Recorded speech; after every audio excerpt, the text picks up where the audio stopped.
மகான்கள் யோகிகளை நினைக்கும் பொழுது நாம் கஷ்டங்கள் பனி போல விளங்கி சென்றுவிடும். அததான் வல்லால் பெருமான்.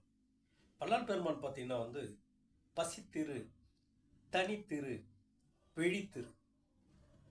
பசித்திரு, தனித்திரு, விழித்திரு என்ற விஷயத்தை பார்த்தீர்கள் என்றால் பா த வி அப்படி கட் பண்ணீங்கன்னா பதவி என்ற வார்த்தை வரும். பதவி என்பது குடும்பத்திலே இருக்கக்கூடிய தலைவனுக்கு கூட பதவிதான். அதே போல நம் நாட்டுக்கு முதலமைச்சராக இருந்தாலும் அந்த பதவிதான்.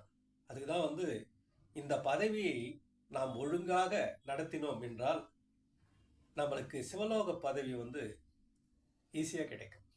அப்படியாப்பட்ட விஷயத்தை எளிமையான முறையில் சொல்ல வல்லல் பெருமான். இதை நீங்கள்